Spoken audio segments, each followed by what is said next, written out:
Welcome to Jav Channel. Selamat menyaksikan. Bismillahirrahmanirrahim. Assalamualaikum warahmatullahi wabarakatuh. Waalaikumsalam warahmatullahi wabarakatuh. Ya, sebenarnya ngabuburit itu ya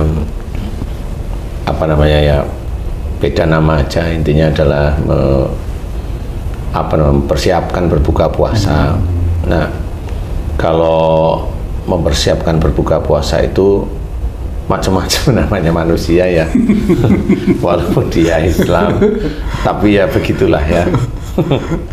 Banyak yang para pendakwah itu ya persiapan berbuka puasa itu ada ya.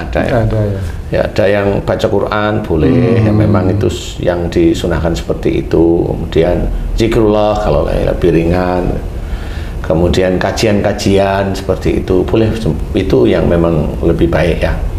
Kemudian kalau yang di bawahnya itu ya yang ngeluyur cari makanan ya kan gitu. Nah itu dia namanya ngabuburit. Ngabuburit itu keluar rumah mencari suatu kegiatan gitu untuk menunggu buka puasa. Ya. Intinya ngeluyur ke suatu tempat gitu ya. Atau muter-muter aja nggak ke suatu muter-muter. Ya memang yang ini harus kita perhatikan aja. Jadi untuk teman-teman yang lain ya kan umpamanya kalau memang bagi ibu-ibu yang, saya tidak bilang ngabuburit ya, bagi ibu-ibu yang memang mau beli bukaan ya, takjil itu boleh-boleh aja sebenarnya, nggak salah. Cuma nanti kan kalau ibu-ibu atau bapak-bapak yang paham itu kan nggak mungkin nongkrong ya biasanya ya. Jadi setelah ya lihat mana dia ambil kira-kira yang mau yang mau dibuat takjil itu di keluarga, dibeli boleh, kemudian pulang. Nah itu enggak ada masalah, karena untuk nongkrong kayaknya enggak lah. Nah bagi teman-teman yang lain yang pada saat ngabuburit itu nongkrong dulu, ini yang harus diperhatikan. Kalau memang itu kita itu kalau bisa mendahulukan pada saat kita sudah melegakan tenggorokan kita istilahnya, itu kan yang kita cari adalah sholat maghrib ya. Nah itu yang lebih penting sebenarnya. Jadi sholat maghrib itu yang harus kita kerjakan. Kalau di tempat ngabuburit di situ ada tempat sholat, mushola atau masjid yang dekat situ sih boleh-boleh aja, silahkan. Tetapi di ngabuburit itu bukan persoalan hanya nongkrong aja. Biasanya hal-hal yang bisa menjadikan berkurangnya pahala puasa itu tetap ada. Bagi laki-laki ya dia pasti akan, mohon maaf ya, matanya jelalatan untuk melihat lawan jenisnya seperti itu. Itu banyak hal yang seperti itulah ya. Jadi ya kalau mamanya ngabuburit apa yang dicari kan gitu ya. Iya, apa sih, coba makanan ya itu aja kan gitu ya. Biasanya Ustadz ngabuburit ini dilakukan oleh remaja biasanya Ustadz. Dia mengisi waktu yang istilahnya membunuh waktu lah istilahnya untuk menunggu azan maghrib. Dia itu biasanya berkelompok tuh, nggak cuman sendiri gitu, berkelompok, ayo kita ngabuburit yuk ke suatu tempat. Nah seperti itu. Tapi kalau ibu-ibu atau bapak-bapak sedikit lah, karena apa ya, bukan sedikit, bubar di mana-mana, restoran penuh itu, mau charge itu kan sama aja. Kalau yang udah kerja itu kan biasanya ya buka bersama gitu ya. Ya agak-agak mirip, tapi kan bukan ngeluyur ya bentukannya. Iya. Buka bersama. Ada tujuan tempat. Ada tempat yang memang untuk berbuka. Silahkan aja sih sebenarnya. Cuma kalau akan menjadikan waktu yang kita pergunakan untuk menunggu azan maghrib itu kan ya lebih baik yang apa yang paling ringan kan ya udahlah, zikrullah atau baca Quran atau dengar kajian ustadz di TV. Itu kan lebih lebih baik daripada keluyuran di jalan menurut saya. Sesekali boleh sih ya, bukan tidak boleh ya, sesekali boleh. nanti dirasakan mana yang mau dipilih. Kalau saya ya tetap pilih yang lebih mendekatkan diri kita kepada Allah aja. Kenapa? Persoalannya begini. Di bulan Ramadan ini bulan penuh berkah. Istilahnya kalau kita itu mohon ampunan itu lebih mudah diampuni dosa-dosa kita oleh Allah. Kalau kita itu bersyukur terhadap apa yang kita kerjakan, insya Allah lebih mudah dikabulkan, diterima rasa syukur kita oleh Allah Ta'ala. Nah, kita pergunakan itu walaupun bagi remaja-remaja atau yang masih muda, kita pergunakan hal tersebut itu menjadi amal soleh kita sebenarnya. Kita pergunakan, itu akan lebih penting. Pentingnya di mana? Insya Allah nanti kalau kita pentingkan itu salah satu nih. Kenapa ini harus dihubungkan dengan ayat-ayat Quran atau dengan hadis Nabi? Itu memang ini nanti akan menjadikan acuan atau batu pijakan dari masa depan seseorang Muslim, khususnya Islam ya maksud saya. Batu pijakan orang Islam. Salah satunya diceritakan dalam Quran, dalam surat Asy-Syura 26 itu kan ceritanya gini. Wa yastajibul ladzina amanu wa amilus sholihat. Dan Allah akan mengabulkan doa orang yang beriman, imannya kuat nih, serta mengerjakan amal solehnya juga banyak. Nah, apa hubungannya itu? Ayat itu dengan ngabuburit? Insya Allah ada hubungannya, tapi bukan dengan ngabuburitnya, berhubungan dengan memilihnya kita. Apakah kita memilih ngeluyur ngabuburit bisa bikin masalah, atau bisa menjadikan pahala puasa kita itu berkurang, atau kita milih kajian, mendengarkan kajian ustadz-ustadz yang baik, kan gitu ya, pasti ustadz mengajarkan yang baik ya. Kemudian atau baca Quran, niatnya semuanya lillahi ta'ala, atau zikrullah, atau nonton bareng, nonton bareng tetapi kajian, kan gitu ya. Karena kebanyakan kalau nonton bareng kajian itu bisa aja nanti di restoran, kemudian di setel itu kajiannya siapa, ustadz-ustadz baik lah ya. Sehingga nanti selesai kajian, kemudian azan maghrib, kemudian takjil atau berbuka puasa bersama, itu sama, semuanya akan manfaat. Nah, kenapa ini berhubungan dengan ayat tadi? Allah mengabulkan orang yang beriman, imannya kuat, kemudian serta mengerjakan amal soleh, dan dia mengerjakan amal soleh itu terus-menerus semata-mata karena Allah. Nah, ini berhubungan dengan amal soleh yang kita kerjakan pada saat di bulan Ramadan sebenarnya. Semakin amal soleh kita itu meningkat dengan pesat, ya insya Allah semakin doa-doa kita itu lebih mudah dikabulkan oleh Allah Ta'ala. Apa yang tidak enak? Remaja, kan ada masa depannya, ada kuliah, setelah kuliah ada kerja, lah kan di situ kan diperhitungkan. Mana ada orang yang remaja kuliah doanya, ya Allah aku mending tidak lulus saja, kan ada. Ya. Kan seperti itu. Setelah kerja, setelah lulus, setelah belum lulus nah ngerjain skripsi, dia pasti doa, ya Allah aku mohon agar skripsi yang aku kerjakan dinilai baik oleh dosen pembimbingku, dan nanti pada waktu sidang insya Allah lulus dengan nilai, silakan pilih nilai A, B, C. Saya aja udah nggak mau ya pasti ya. Pasti kan doa dengan nilai A ya. Doa-doa yang baik. Kemudian selesai lulus apa yang dicari? Ya Allah aku mohon agar iya bisa dapat kerjaan yang halal, yang thayyib. Itu kan dari perbuatan-perbuatan baik. Allah sudah menceritakan dalam Quran tersebut bahwa doa yang dikabulkan adalah doa orang yang beriman, imannya kuat sekali kepada Allah Ta'ala.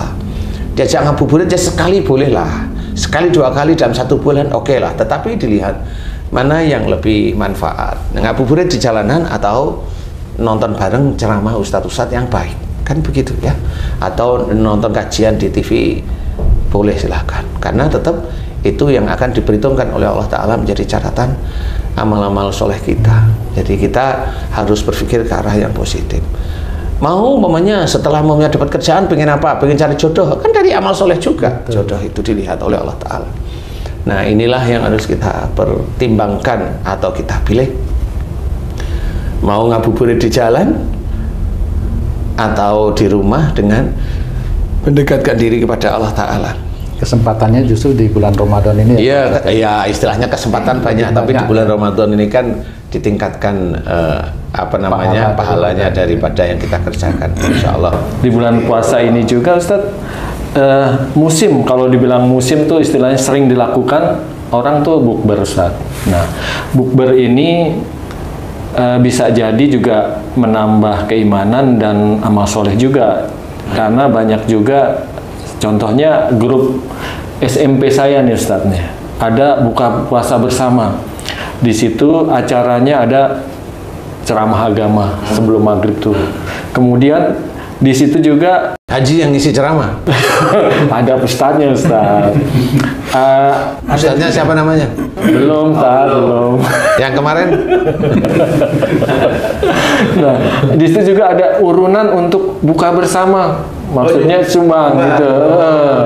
Nah, itu bentuk dari amal soleh juga gitu. Karena kan memberi makan orang yang berpuasa, insya Allah pahalanya sama dengan orang yang berpuasa. Nah, berarti itu ada amal solehnya juga. Nah, apakah seperti itu juga baik tuh Ustaz? Insya Allah itu baik, sebenarnya bagus. Makanya kita tetap mencoba mencari celah untuk melakukan amal-amal soleh sebenarnya. Mencari celah apa saja. Mau berkata yang baik, umpamanya Haji J ketemu sama teman SMP ini, mencari celah agar mulut ini tidak bicara yang aneh-aneh umpamanya. Ketemu teman SMP di mana dulu tahu Haji J kalau teman ceweknya Haji J yang ketemu itu naksir sama Haji J. Nah, Oh cewek nih. ya cewek lah.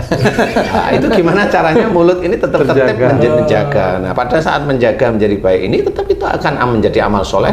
Mulut kita itu terjaga. Hawa nafsu ya. Iya, seperti itu. Karena itu kan gampang sebenarnya. Jadi orang itu bermulut seperti itu gampang sekali. Itu yang bisa menjadi rusak. Rusak pahalanya itu ya begitu. Kalau maunya Haji J itu punya tipikal gampang ngomong dengan cewek, kumpulin aja ke cewek, rusak kok sehari-hari baru berpuasa. Ngomong aja apa aja. Iya rusak itu benar. Iya. Iya kan benar sih. Itulah yang akan menjadikan rusaknya pahala-pahala puasa kita. Jadi tetap kita jaga. Ketemu ya ngomong yang wajar aja. Ngomong yang wajar itu malah Allah itu suka kok. Jadi ngomong yang dengan intrik-intrik tertentu sehingga agar kita itu bisa dilihat seperti ini, agar dia itu senang dengan saya, dengan itu kan trik sebenarnya. Nah itu yang tidak disukai oleh Allah Ta'ala, kan itu bisa merusak pahala-pahala kita.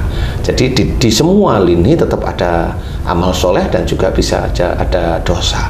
Jadi bagaimana kita akan mensiasatinya. Tapi kalau memangnya kan itu yang dikerjakan kan seperti itu kan global garis besarnya urunannya apa iuran, kemudian memberi makan, kemudian memberi makan kepada siapa aja yang memang dia berpuasa, kemudian mendengarkan ceramah, kemudian buka bersama. Itu kan kelihatannya itu kan baik itu. Tapi di balik itu memang ada sesuatu hal yang kadang-kadang kita tidak memahami. Berarti di acara yang baik pun tergantung orangnya juga ya? Iya, tergantung orangnya juga. Iya, benar istilahnya. Makanya yang tersulit itu adalah memerangi hawa nafsu. Mulut yang biasa itu ngomong dengan minyak paling licin di dunia itu ya. Kadang niat enggak tapi ada kesempatan gitu. Celaka juga ya. Iya bener sih. Karena itu kesempatan pasti ada. Ya kan?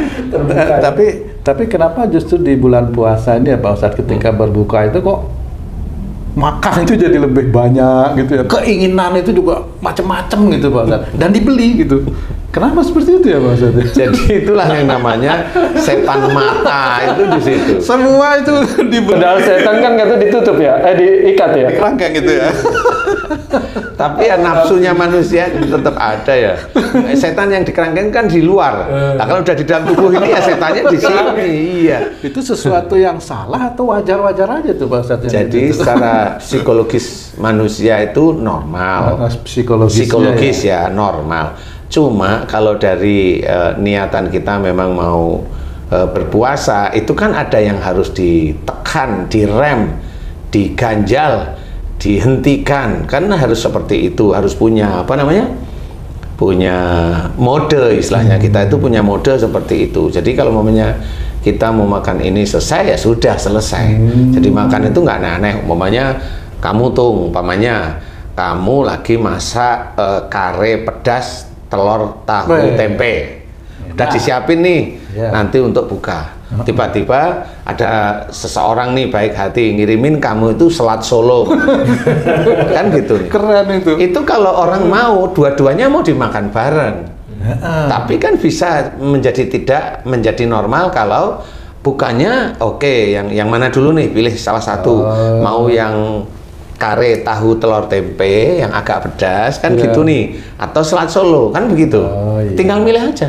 Pilih kalau kamu mau yang gampang busuk yang mana nih? Mamanya yang pakai santan, boleh yang tahu, tempe, telur, Duluan. kare pedas itu duluan, baru nanti selatnya beda. Jadi waktu milih itu juga harus melihat kondisi makanan itu, bukan kondisi perutnya Pak Ustadz, Bukan kondisi mata, memang keinginan. Ya emang harus di. Kadang-kadang kan begitu tuh. Iya, makanya yang harus difikirkan seperti itu. Umpamanya, masih umpama lagi nih, nggak taunya masakan tahu, tempe, sama telur yang kare pedas itu masih ada. Dan kemudian nggak taunya selat solonya masih ada yang dari kemarin. masih ada. Ya boleh itu kita makan. Nah, disitulah ada sesuatu yang beda.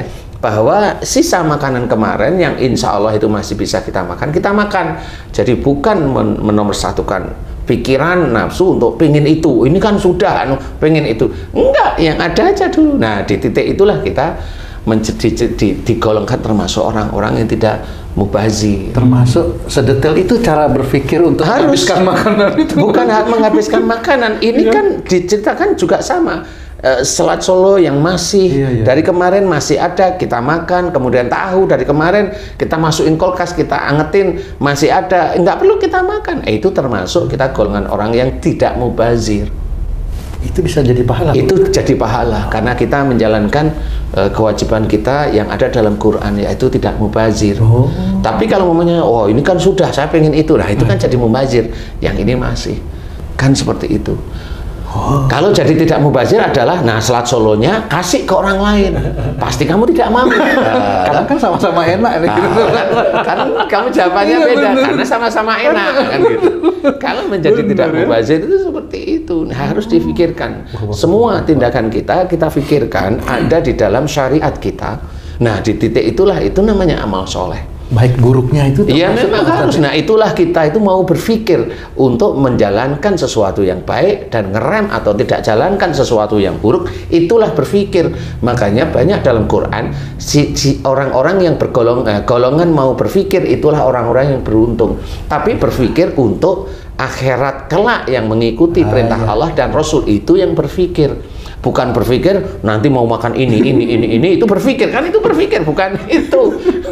Seperti itu. Jadi yang berpikir itu adalah manfaat tidak manfaatnya kalau kita kerjakan. Yang tidak manfaat nggak usah kita kerjakan, yang manfaat kita kerjakan, itu berpikir. Nah itu nanti kita termasuk orang-orang yang beruntung. Nah, kalau Allah itu menceritakan tentang beruntung, pasti di akhirat insya Allah jalan menuju surga itu terpampang jelas. Itu insya Allah seperti itu. Makanya berpikirlah, jangan hanya cuma melihat kepingin, kemudian mendengar kepingin, apa saja kepingin yang memang kadang tidak dipikirkan oleh kita, itu mubazir sebenarnya, dan itu tidak ada manfaatnya sama sekali. Nah, coba kita belajar seperti itu tiap hari. Umpamanya kamu tuh lihat wanita, umpama ini kan umpama nggak apa-apa, lihat wanita yang dulunya kamu itu engsel sini itu olinya itu paling licin, kemudian pernya itu paling hebat ya pernya, kan gitu deh, gitu.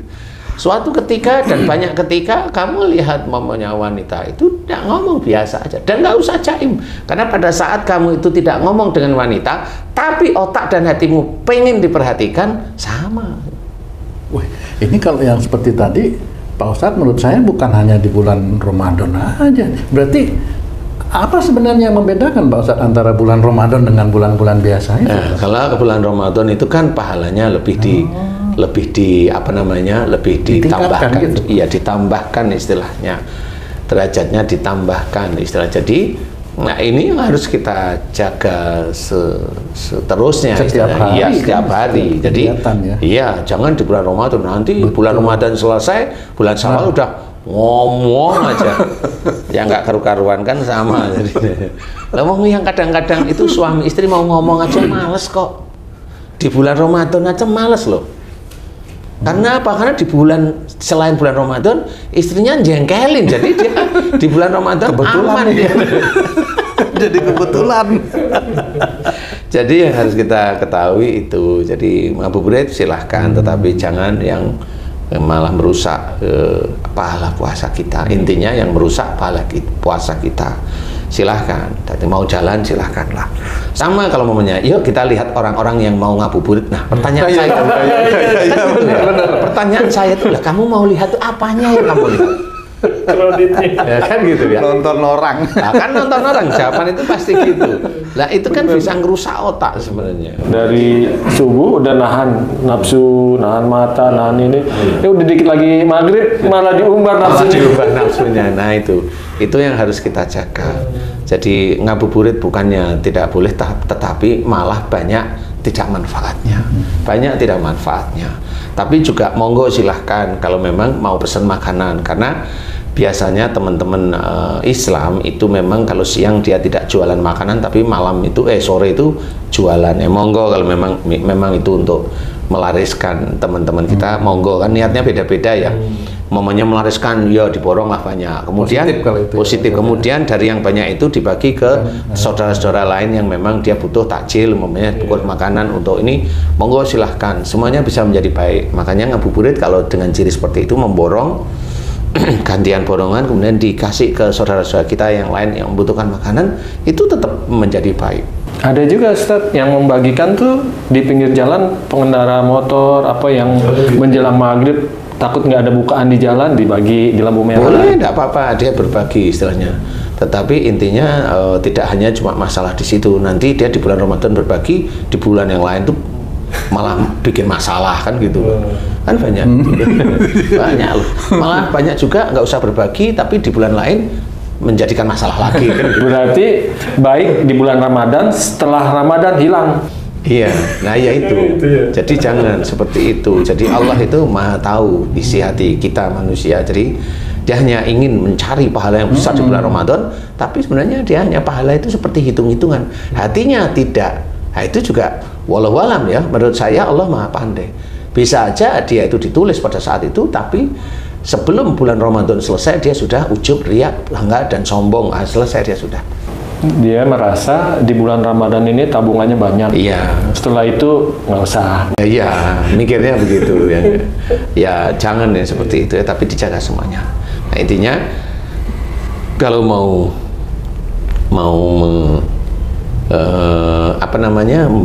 menunggu azan maghrib, boleh silahkan dengan kajian-kajian yang baik, baca Quran atau zikrullah. Nobar dengan mencari kajian dari ustadz yang baik, silahkan. Ngabuburit silahkan kalau memang bisa menjaga nafsu-nafsunya, khususnya mulut, khususnya mata, seperti itu. Kalau memang mau borong, silahkan. Kemudian dikasih kepada orang yang butuhkan, silahkan, itu lebih baik lagi. Bukber juga. Bukber, silahkan bukber, tetapi dijaga semuanya, dijaga agar pahala-pahala kita di bulan Ramadan itu tidak berkurang atau tidak hilang. Bahkan nanti kalau bisa kita jaga di bulan-bulan di luar bulan Ramadan, ya alhamdulillah. Itu yang akan dilihat oleh Allah, bahwa kita tetap istiqomah, tidak di bulan Ramadan, tetapi di bulan-bulan biasa istiqomah baik. Nah di bulan Ramadan dia sudah, istilahnya orang itu kalau bertarung itu insya Allah sudah sangat siap. Jadi tidak siap atau melakukan di bulan Ramadan aja. Monggo silahkan mau milih yang mana. Intinya kita mendekatkan diri pada Allah Ta'ala. Wallahu a'lam.